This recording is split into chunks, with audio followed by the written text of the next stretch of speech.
喺貞觀10年呢，唐太宗喺宴會上面問咗佢身邊嘅大臣，佢問嘅問題係乜嘢呢？就係問咧，你覺得作為一個帝王啊，係一個開創基業難啦，即係創業難啦，定係守住基業難呢？咁呢個房玄齡呢，佢就答啦，即係佢呢個房玄齡呢，佢係點樣呢？佢係曾經跟住唐太宗南征北戰嘅，親歷咗呢個嘅亂世、廝殺，同埋呢係好多嘅爭戰。跟住佢話咩呢？佢話當時天下大亂，群雄四起，我哋冒住生命危險，經過無數次嘅戰爭，先至可以收復到對手，個個都係即係龍虎鬥爭咁樣樣。所以咧，佢就認為咧，創業係最難嘅。而另一邊廂嘅魏徵咧，佢係點樣呢？嗱，佢本身咧係着重守業嗰個，佢認為咧，帝王多數喺艱難嘅時候取得天下，但係因為百姓嘅安逸咧，所以佢就覺得係應該守業嘅。佢點樣講呢？佢話帝王起兵往往都係順應民意啊，即係有一啲嘅意向咁，令到啲人民咧一齊去推翻。例如暴政啊嗰啲各方面嘅嘢，當百姓樂於安居樂業嘅時候，創業就唔難啦。唔係創業咧，當百姓安居樂業嘅時候咧，創業就唔係最難啦。但係成功即係創業之後，百姓安居樂業之後咧，啲人咧就好容易變得驕傲啊、奢華啊，或者係即係怕貪圖享樂啊。唔係怕貪圖，係怕即係驚佢哋會貪圖享樂啊。跟住然後國家就會點樣啊？衰敗咯。所以咧，守業係更加難嘅。大家合唔合理啊？覺得啊？咁你唐太宗佢係點樣咧？唐太宗聽完之後咧，佢就話咩咧？佢係兩個都討好嘅。佢係你哋都講得有道理嚇。咁樣咧，依方面咧就同我出生入死、身經百戰；而另一方面咧就同我一齊治理天下。佢擔心人富貴之後會變得驕傲，咁以致咧即係禍亂發生、內憂外患。所以咧創業同埋守業都同樣艱難。不過最後點樣呢？唐太宗佢講咗一個結論喎。呢個結論就好特別啦。佢話俾佢嘅大臣知道呢，創業艱難嘅時期其實已經過去咗啦。而家係守業嘅困難呢，先至係我哋一齊要共同謹慎對待嘅事情。如果用現代嘅話去講，創業係攞條命去搏一個機會，搏一個奇蹟；而守業係用智慧去維持一個奇蹟。唐太宗當時呢一番結論，其實係要提醒佢當時嗰個所有嘅大臣，要忘記佢過去嘅豐功偉績，因為已經過去咗啦嗰啲事情。而呢一刻係要一齊合一齊去同心咁樣守住基業嘅時間。而呢一段説話都提醒我哋，教會幾十年嘅基業係要我哋一齊去努力守護嘅。無論我哋返咗幾耐，做過幾多事情，既然我哋今日仍然喺呢度，世界不斷喺度變緊，我哋就要一齊同心守住呢個基業，而且與時並進。而我將呢個處境嘅話，目標放喺今日嘅經文入邊呢，保羅其實同樣提醒提摩太要緊守呢個信仰，面對挑戰。因為寫信嘅當時，保羅正係被拉咗之後，因為要上訴而押去羅馬。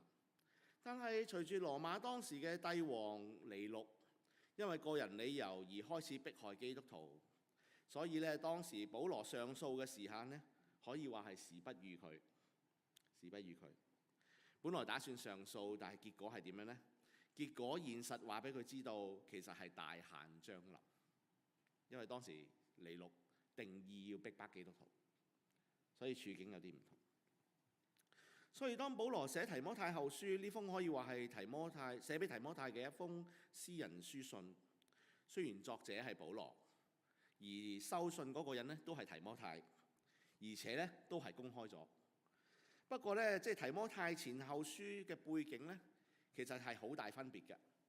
提摩太前書咧就預設咗保羅探訪馬其頓嘅時候，因為保羅留唔到喺以弗所，所以叫提摩太就留喺嗰度。保羅嘅目的係因為自己留唔到喺嗰度嘅原因咧，所以叫提摩太咧就去幫以弗所去行翻一條正嘅路，改變教會。而提摩太後書又點樣呢？提摩太後書咧就係保羅上訴到羅馬服刑嘅時候寫嘅。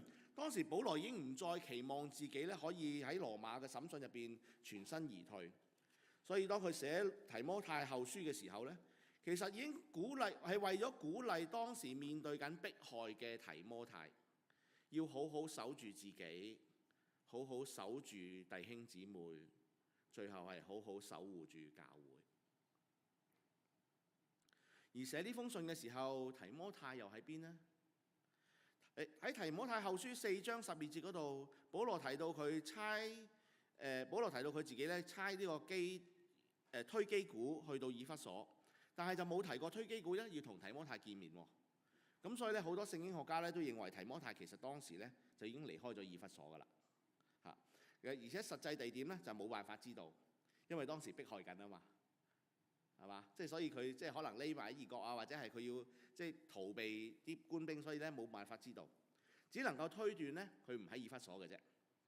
而喺信入邊咧，保羅要提摩太咧就帶馬可去見佢啦，仲要幫佢去特羅亞攞外衣啊、攞啲書啊、攞啲皮卷啊，而且咧就叫佢咧喺冬天前趕到啊咁樣。咁但係可惜嘅係乜嘢咧？提摩太後書我哋都知道啦，歷史學家認為咧最後提摩太應該趕唔切去見保羅㗎。因為保羅已經俾尼祿殺咗啦，而所以咧就係當提摩太收到呢封信，然後即係佢活着嘅時候，提摩太活着嘅時候咧，呢封信就表示咗咧就係保羅臨終之前俾提摩太嘅鼓勵同託付佢心意嘅遺書，最後嘅説話嚇。咁而佢最後嘅説話咧，當然啦，呢封信咧同時咧就寫俾我哋今日每一位啦，願意跟隨基督嘅人。我哋點樣可以藉住呢個聖靈嘅帶領去印證我哋今日可以點樣因為保羅嘅提醒同聖靈嘅帶領底下，喺今日呢個世代入邊與時並進咁樣守住自己、守住弟兄姊妹同守護教會。呢個就係提摩太後書嘅一個背景。所以今日經文呢，我就會用3個筆去分享啦。重點係乜嘢呢？重點係膽怯嘅時候要靠能力。第二咧，擔心嘅時候要靠恩典，而最後咧，受苦嘅時候要靠乜嘢啊？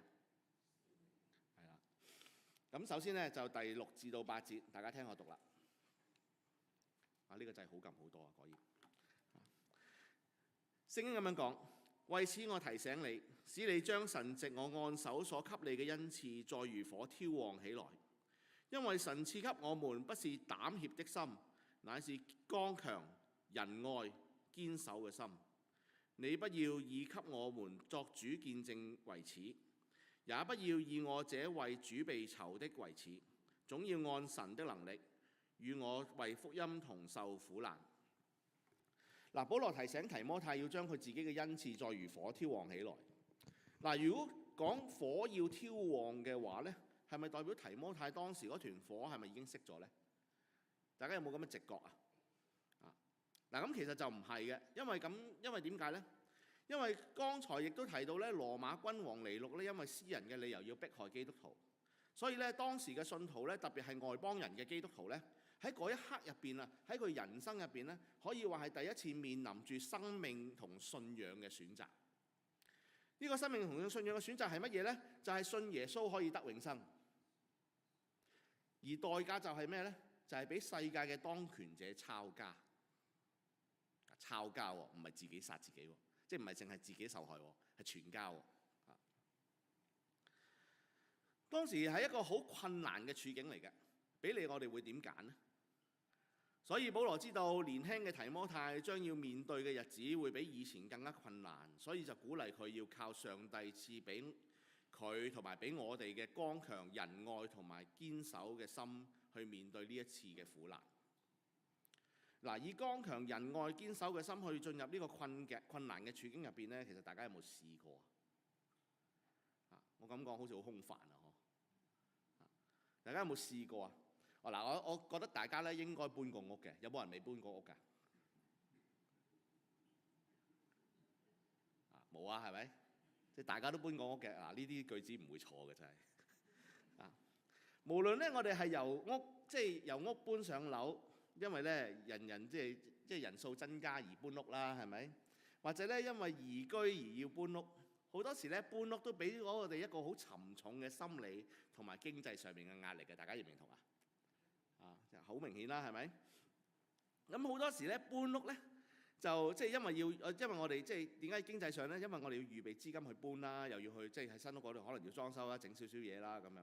同時又要面對住自己日積月累嗰種嘅日用品啊咁樣，要將呢啲自己嘅物件咧由一個完全冇損傷嘅情況底下搬去另一個地方喎，係嘛？然後重新去安置啊、佈置啊、擺好晒所有嘢。呢個過程本身咧真係講係容易，做就好難嘅。大家我相信大家都會經歷過。既然搬我屋就我話過以後都唔搬嘅。搬屋咧能夠我只可以用痛苦嚟到去形容呢個搬屋。執嘢咧永遠都係拖得就拖，係嘛？早執咧又要攞翻出嚟用又驚，係咪？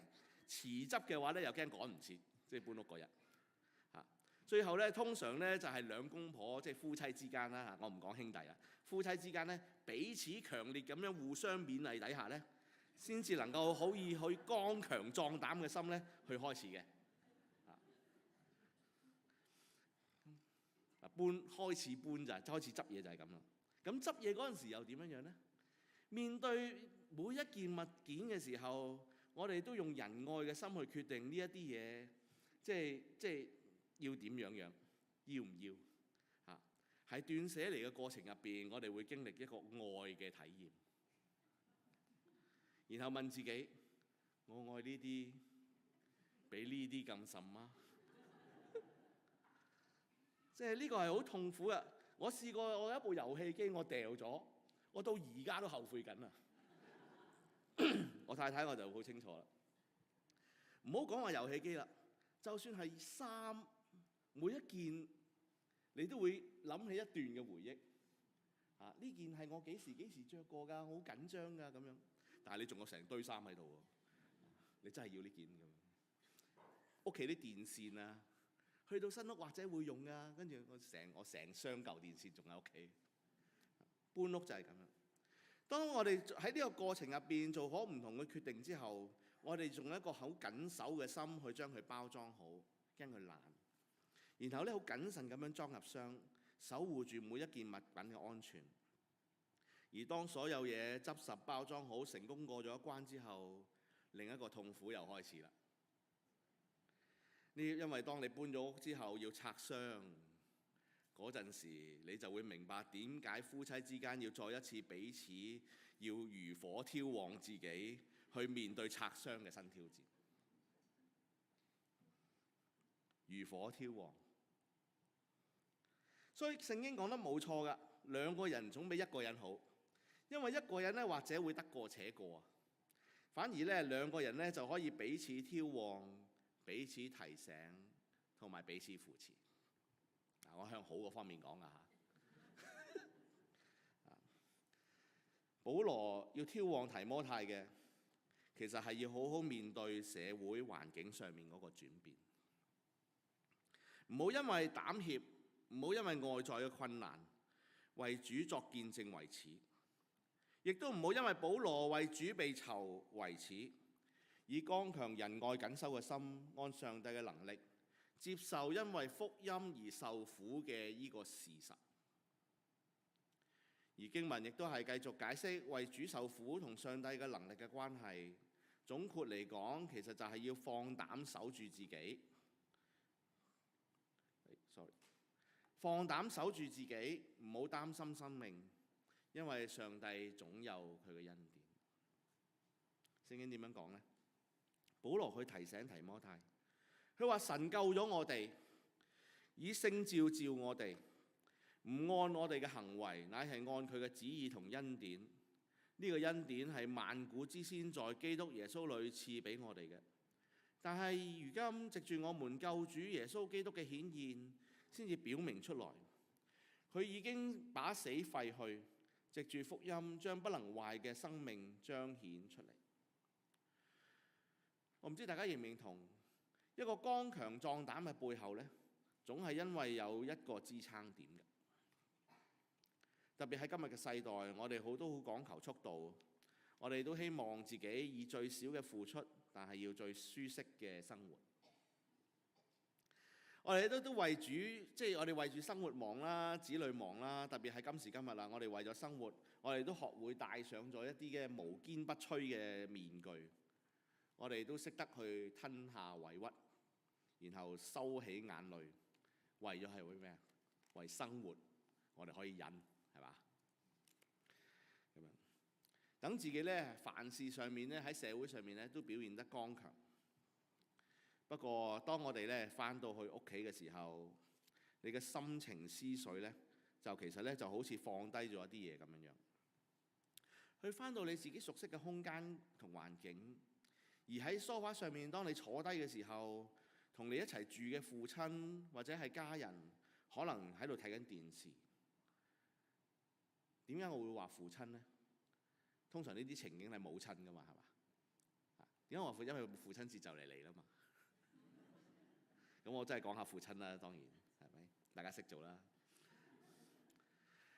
父親轉個頭，一般呢，其實都唔會有太多煽情嘅句子去講嘅，只係淡淡咁樣問一句話：返嚟嗱，食咗飯未啊？咁樣。唔知家中嘅男人係咪都係咁嘅呢？嗱，我唔能夠代表所有嘅男人去講呢啲説話。不過根據我啲仔嘅經驗呢，當父親去問你食咗飯未呢，其實就唔代表佢會煮嘢俾你食。不過喺呢一啲簡短嘅對話入邊呢，其實就好似提醒緊你，無論你喺外面有幾堅硬嘅外殼，你返到屋企嘅時候，其實有人關心你，提醒你，無論你去到咩年紀，無論你係去到咩生活水平，你仍然都係需要住被愛、被照顧、被提醒，而且呢要保守自己嘅身心靈。一句簡單嘅説話。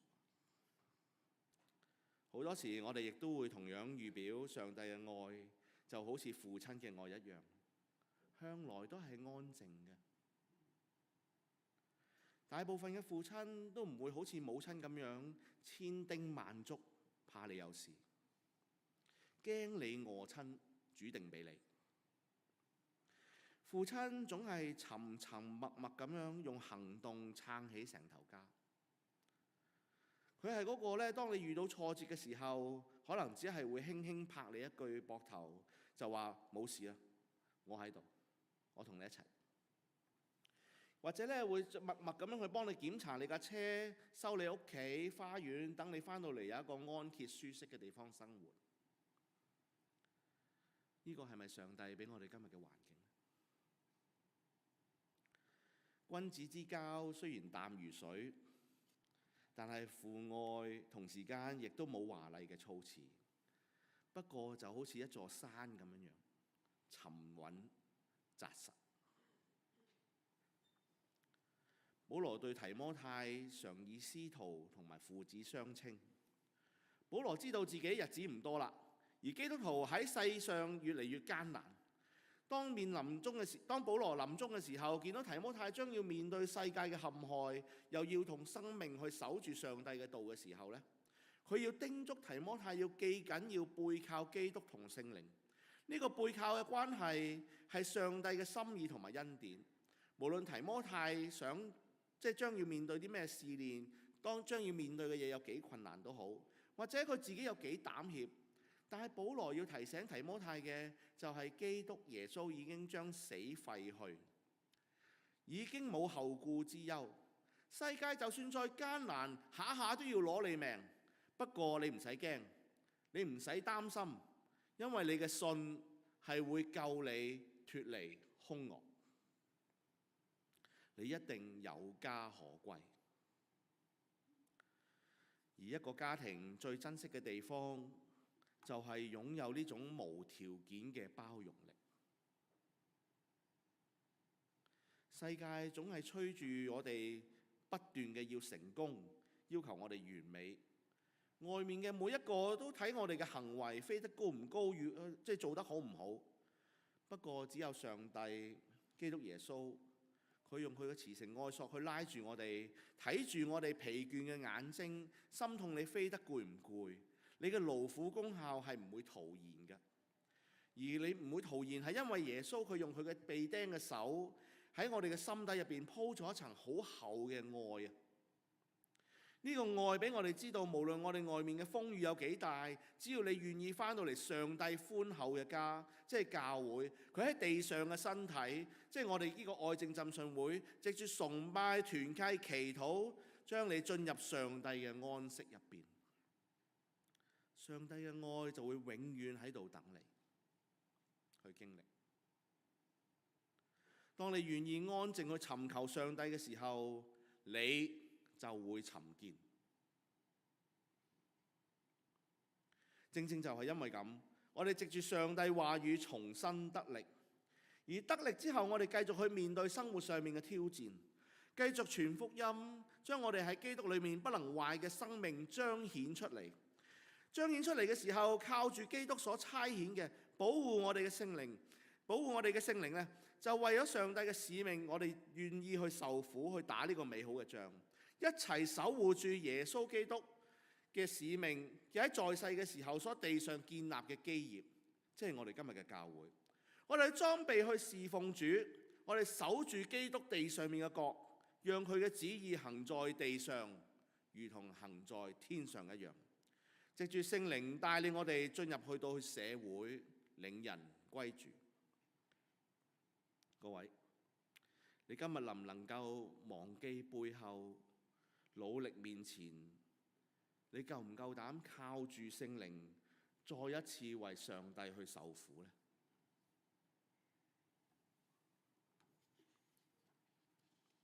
因為保羅要求提摩太嘅，正正就係要佢再一次忘記背後，努力面前，繼續為基督受苦。提摩太後書11章，提摩太後書1章11至14節嗰度話：我為這福音奉派作傳道的，作使徒的，作師傅的，為這緣故我也受這些苦難。然而我不以為恥，因為知道我所信的是誰，也深信他能保存我所交付他的，直到那日。你從我聽的那純正話語的規模，要用在基督耶穌裏的信心和愛心，常常守住。從前所交託你的善道，你要靠着那住在我們裏面的聖靈，牢牢地守住。其實大家有冇真係受過苦啊？冇人敢答啦，開始。一講到受苦呢，我話我有試過，不過我唔敢話俾你聽。有冇試過受過苦啊？真喎！你能唔能夠形容咩叫受苦啊？嗱，我哋中國人文化呢，就成日以受苦作為一個處境式嘅描述啦。嗱，大家睇一睇 PowerPoint 啊。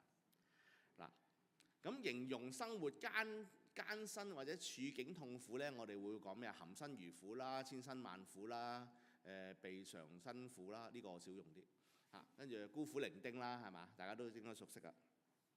咁然後咧，形容學習啊或者工作勤奮嗰啲咧，即係我哋呢啲咧，我哋啊，唔係我啊，我哋呢啲咧就係刻苦耐勞啦，寒窗苦讀啦，然後嗰個咩字啊？煞費苦心，係啦，煞費苦心啊！大家好嘢啊，中文叻過我咁啊。跟住然後仲有喎，唔止咁少喎，仲有喎，關於呢個勸戒哲理，我哋會講咩？苦口婆心，苦口良藥，苦盡甘來，苦中作樂。大家係咪苦中作樂緊啊？然後最後咧就係咩咧？與他人共同承擔，就同甘共苦，酸甜苦辣，係啦。咁啊，喺呢啲四字詞入邊咧，嗱，大家頭先形容唔到嘛？你哋可唔可以話自己有幾多個自己經歷過啊？都有啲啦，係嘛？我自己睇完咧，其實咧我有啲咧我都未必可以用例子講到出嚟，即係自己經歷過點樣咁樣，即係我未必講得晒。嗱，雖然人生經歷咧我真係唔多，不過咧受苦嘅滋味咧我真係嘗過嘅。如果大家仲記得我之前講道中咧都提過啦，我除咗中意食梅菜扣肉之外咧，我仲中意食乜嘢啊？唔係啦，梗係今日講苦啊！苦瓜牛肉啊嘛，係嘛？涼瓜牛肉飯啊，記唔記得？我 bling bling 望住太太答嘅係咩啊？即係涼瓜牛肉啊！我所以可以話咩咧？我可以大膽咁同大家講，受苦嘅滋味，我試過。做咩啫？嗱，而喺 PowerPoint 上面，比喻人生嘅甜酸苦辣入邊咧，其實我相信只有苦，我哋係唔會太嚮往嘅，啱唔啱啊？嗱，即係你食肆為例啊，即係我好有 research 啊，即係對食肆即係食肆反映咗呢個現實嘅。大家如果見到食店咧，淨係以吃苦為賣點嘅話咧，你可以話俾我知。涼茶鋪係啊，涼茶鋪係啊，啱啊，講得啱。不過咁今日嘅涼茶鋪咧係點啊？都有賣甜品㗎。我寫咗出嚟㗎，其實我諗住講嘅，陣間俾你講咗先。其實咧相對苦咧，今時今日嘅甜品鋪咧，其實已經開到包羅萬有㗎啦，係咪？酸酸地，好似有啲檸檬茶出名嘅店咧，我都聽聞過啦，係咪啊？即係喺多倫多有嘅。而於姑娘中意食嘅咕嚕肉啊，都係甜甜地酸酸㗎。辣就唔使我多講啦，有啲人就真係無辣不歡嘅。即係大家都會好中意食辣嘢。而好多人真係即係不過吃苦嘅話咧，就即係剛才提到嘅涼茶鋪咧，其實都要賣甜品咧。佢今時今日要賣甜品啊、加糖啊嗰啲咧，先至真係搞得掂。以前你推住架車仔賣涼茶嗰啲咧，冇晒㗎啦，而家嗰啲做唔住啊。其實苦嘅味道咧，我哋耐唔耐嘗下，其實都好足夠。大家認唔認同啊？因為苦嘅味道，其實我哋唔係真係日常生活想經歷到嗰種味道。而中國人亦都有句説話叫苦口良藥，亦有一句説話係乜嘢？苦盡甘來感恩啊！即係有人答到啊，跟住我呢度寫出嚟嘅真係。作為信徒嘅我哋咧，會明白一樣嘢咧，就係上帝嘅話語啊，其實係一種苦口良藥嚟嘅。而跟隨基督就係踏上一個苦盡甘來嘅旅程。喺旅程入邊，當你生活上面要有信仰所嘅堅持嘅時候，其實你就有啲苦要嘗。既然堅持信仰係要預備受苦，咁我哋就要搞清楚喺上帝嘅救贖計劃入邊咧，點解要為基督，即係點解我哋今日要為基督受苦，以致我哋咧今日可以即係將來我哋行到出去世界嘅時候咧，我哋可以甘心樂意咁樣去侍奉上帝。大家都知道咧，我呢季咧係教緊啟示錄㗎，所以咧呢一排咧我會特別留意關於啟示錄帶俾我嘅好多處境性嘅感受。特別係咧，即係呢2個星期咧講緊一樣嘢咧，就係啟示錄嘅13、14章講緊一啲咧天上嘅爭戰開始之後，提到關於受印記嗰啲事情大家未睇過啟示錄嗰啲，得閒都睇下咁樣咧。其實當時講乜嘢咧？喺啟示錄入邊咧，我簡單講一講，就係咧提到末世嘅時候咧，代表撒旦勢力作為地上攻擊嗰2隻獸，一隻係海獸，一隻係地獸喺末世當中嘅所有唔同嘅作為。而喺個經文入邊咧，就係當你唔向獸效忠嘅時候咧，你就不得作買賣。不得作買賣嘅意思咧，即係第13、17節，第13章17節嗰度你不得作買賣嘅意思咧，簡單講咧，就係喺你喺社會上面嘅一切，包括你嘅工作，其實都算係一種買賣唔係你唔可以做生意，係你人生入邊你唔能夠作買賣。買賣嘅時候，包括你嘅工作時間，你即係你就總之得唔到你，其實都係一種買賣嚟嘅，你嘅工作。所以咧，唔能夠作買賣嘅意思，可以話係你會失去工作機會、經濟保障、社會認同，甚至乎可以話係一種生存空間。簡單講咧，如果你唔向手效忠嘅話咧，就無法喺社會入邊立足。啟示錄講緊呢樣嘢，你無法喺社會立足嘅時候咧，你就冇辦法生存，啱唔啱啊？今日好多小店都係因為點解啊？因為要向住啲大企業妥協，先至能夠生存。呢啲境況，嗱，呢個同我哋今日嘅處境係好相似嘅，因為點解啊？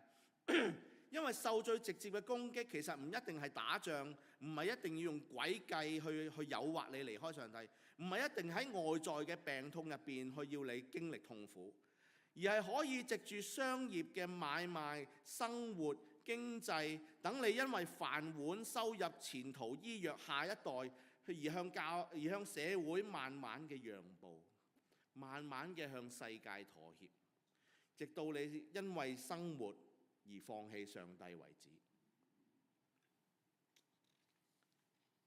不過啟示錄同樣提醒我哋，你以為你妥協之後，社會會唔會你向社會妥協之後，你會唔會有安樂茶飯呢？其實唔會㗎。啟示錄14章第11節嗰度話，寫得清清楚楚咁。佢話：那些拜獸和獸像、受他名之印記的，晝夜不得安寧。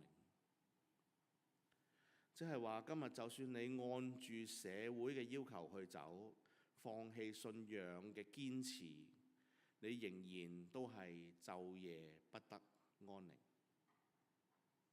大家認唔認同？而對比起呢個晝夜不得安寧嘅處境，一群唔願意向獸妥協、為信仰受苦嘅信徒，堅持到底嘅信徒，佢追隨基督嘅信徒，雖然處處受苦，甚至喺第一世紀要面對抄家同殺生之禍，不過喺主裏面而死嘅，佢哋失去自己為主所受嘅勞苦之後，呢啲勞苦嘅功效就會跟住佢哋，直到去見主嘅面前，佢哋會得享平安。而得到平安之後又點樣呢？唔願意勞苦嘅人又會點樣呢？如果大家想知後事係如何嘅話呢，下星期嚟主日學啦。或者自己睇啟示錄都得嘅，當然。各位，啟示錄提醒我哋，今日撒旦嘅攻擊，佢唔一定要用力量去威嚇你，佢係要用日常嘅生活嚟到令到你妥協。當我哋為咗維護原本嘅生活水平，我哋為咗維護孩子嘅前途，我哋為咗唔被群體排擠而選擇妥協嘅時候，呢種慢慢嘅讓步嘅苦，就往往比面對刀劍更加難察覺，更加難抵抗，而且喺我哋內心入邊更加難受。就係因為咁，其實啟示錄俾到我哋一個好清晰嘅現代處境嘅圖畫。呢個圖畫就係咩呢？就係獸嘅邏輯。即係獸嘅撒旦嘅攻擊，就係只要你交出你部分嘅價值觀，我就會保你便利、舒適、晉升。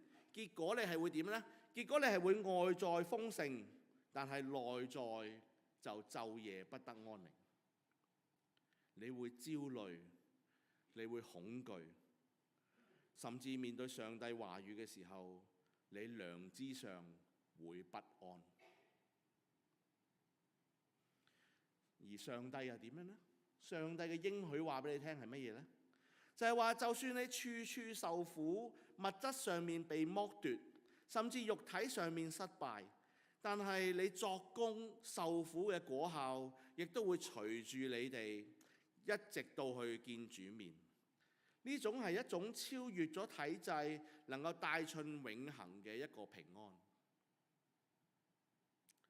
所以啟示錄嘅提醒，其實係將我哋喺一個信仰層面上面，即係我哋將我哋人生入邊拉到我哋信仰上面最真實嘅一個層面嘅問題，就係基督教嘅信仰從來都唔係講緊一樣嘢，就係我哋能唔能夠喺呢個世界活得更舒服，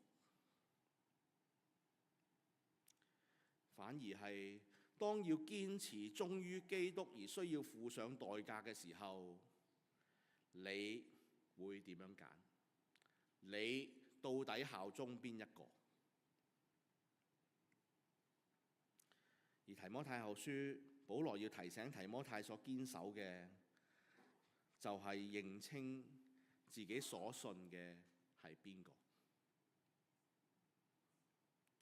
我哋今日要牢牢咁樣去守住基督嘅善道，因為我哋心底裏面所效忠嘅對象，通常都唔係當我哋喺教會時決定嘅，反而咧係當你面對社會、面對你嘅飯碗嘅時候，你嘅生活抉擇就會顯明咗你效忠緊邊一個。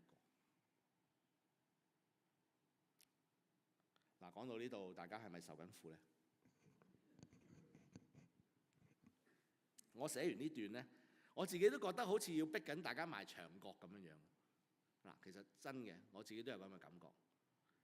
不過既然苦口良藥，既然係上帝嘅話語，末世終局嘅處境，我只能夠依書直說，期盼聖靈引導我哋每一位追隨基督。講到受苦呢，我仲記得有一句話叫大家好熟悉嘅，就係吃得苦中苦，方為人上人。嗱，苦中苦嘅意思，第一個苦就係講緊乜嘢啊？就係入咗一個困難嘅處境嘅苦。而苦中苦呢，大家會唔會覺得係乜嘢啊？就係內心嘅一種嘅苦澀。嗰種咧，本來可以離開困苦處境，直接 walk away 嘅一啲嘅情況。不過苦中苦就係自己仍然選擇唔 walk away， 唔離開呢個困難嘅處境。而嗰種苦中苦咧，就係當中要因為唔 walk away 嘅緣故，當中所強忍嘅眼淚，仲要強顏歡笑咁樣去撐落去嗰種嘅感受。呢種感受咧，就係即係呢種最容易理解咧，就係當你要長期照顧身邊嘅家人，或者當你失去工作，但係仍然要面對家庭同經濟上面嘅壓力嘅時候，甚至乎係當你面對工作上面嘅鬱鬱不得志，而且當你面對教會人同事嘅張力，呢啲喺長期嘅沉重嘅拉扯，我聽過好多人分享，如果唔係靠上帝嘅引導、聖靈嘅保守，相信自己一早搞唔掂，早就放棄。而傳統嘅觀念認為人上人係出人頭地，擁有權力地位。不過我喺我今日苦中苦嘅語境底下，我認為真正嘅人上人係指乜嘢呢？係指成為一個靠聖靈去勝過昨日嘅我嘅意思。當我哋能夠去極度嘅壓力同埋悲傷，甚至乎係爭戰嘅時候，喺苦入邊入咗更加苦嘅心境。喺苦中苦入邊，依然我哋仍然能夠深信上帝嘅保守，我哋仍然選擇承擔照顧家人，守住信仰，我哋繼續去扎根同結果。嗰種內心入邊嘅強大，其實係一種人格上嘅升華。而呢一個升華，就係因為我哋知道我哋所信嘅係耶穌基督所差嚟，而且我哋相信差嚟住喺我哋裏面嘅聖靈，佢會牢牢咁樣守住我哋每一日，直到主再返嚟。各位，今日保羅提醒我哋要以信心、愛心守住聖靈嘅話語，而且不以為恥。我哋面對住世風日下、道德敗壞嘅社會，我哋能唔能夠同心守業呢？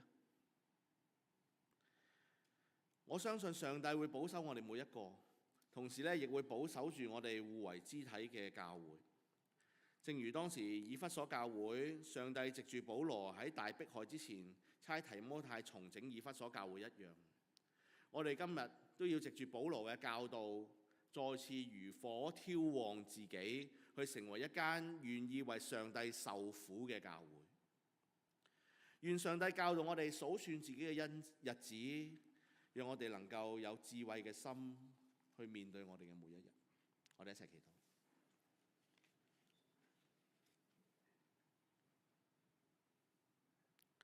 天父上帝，我哋感謝你，藉住你嘅話語提醒我哋，叫我哋可以放心放膽去跟隨你，因為你已經勝過世界。求你保守我哋嘅心，而且教導我哋彼此相愛。願你讓我哋能夠回應你嘅呼召，成為明亮嘅燈台，發光發亮，將福音廣傳，藉此讓你嘅名行在地上，如同行在天上，得到應有嘅尊崇。願你賜福，禱告係奉賴主名求。